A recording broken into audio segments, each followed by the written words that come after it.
morning, good morning. Welcome everybody to How To Tuesday. This week, I'm excited. We are going to play with a tool that I haven't played with a lot, so I'm also a little trepidatious about using it. It's called the Elegant Writer. It's by speedballart.com. You can get them on Amazon. They're super inexpensive and they come in a bunch of different colors. This one is going to be black.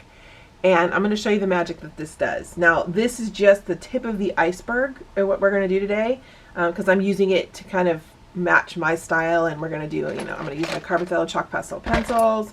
I have my General's charcoal. I'm working on a 140-pound hot press Fabriano watercolor paper. I also grabbed, because, well, I'm not going to, hang on, I'll just tell you in a second. I also grabbed some of my Uniball Signo white gel pens. And I also grabbed, I don't know if I'll use these. These are water soluble graphite sticks. They are, there's no maker isn't on here. I wish I'd not thrown away the package. I'm sorry. But it's a, 12B, 8B, and 10B. So, and they are different pigments for sure. I love the 12B because it's super dark. You know me. I like the darker edges. And then just eraser, a pencil, and a blending stump. I have my Graph Gear 1000 0.3, my favorite go-to. I love it. I use it all the time. I grabbed my graphite because I think instead of normally lately I've been going really quick. Also, this is my Pro Artist tape that I use to tape down my substrate onto my board. Normally I go straight in, but because, and here's the magic if you don't know that, this is a marker, goes on marker, and you can leave it just as is. But it's also very, very water soluble. So as soon as water hits it, it goes whoosh. So instead, and it's magic, you wait till you see. But so instead of just doing that, I think I want to control it a little with my pencil, and then I'll go over the lines with this. Because once it's down, and I can't move it again. So I thought, and it's a marker as opposed to like going straight down like I normally do with my charcoal. This you can kind of flub it, smear it, smudge it, do that kind of thing. This, once the ink hits the paper, especially because it's watercolor paper, it's super absorbent. It ain't moving. So I'm going to draw a pencil first, and then I'll go over it sort of with, I'll go over with the lines with this. And then of course I'm going to add extra as I go along. And as usual, there might be other things that I grab. I just don't have it in front of me. I have a plan, fingers crossed that it works. We will see if this actually pays off. And like I was saying, because this is water soluble, I'm going to use my number 4 and number 6 Winsor Newton watercolor paintbrushes. So I grabbed the smaller ones because, just because I didn't really think a big floppy paintbrush would do the job. It might. I also have my, I think this is a 10.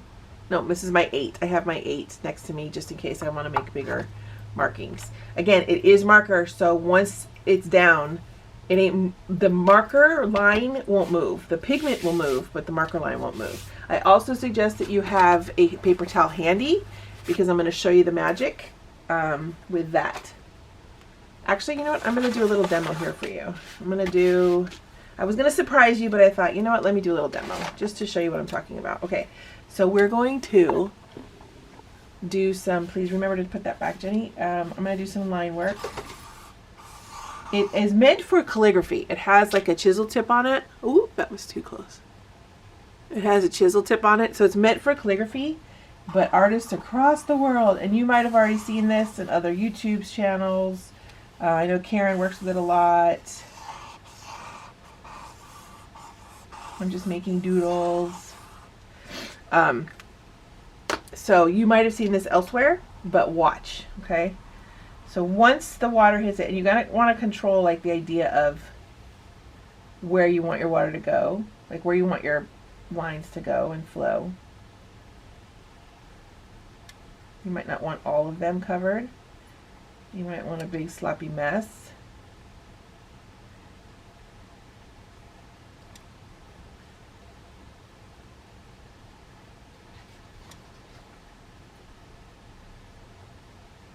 And why we want this, because of the type of marker it is, the black they create, there's, when you lift the color a little bit, there's this gorgeous little pink that's underneath. This little subtle pink, purpley pink that shows through. So it's really magical. It's really, really magical. And the more when it dries, it gets even more and more so. It's just like, it kind of looks like watercolor. when it dries, which is awesome.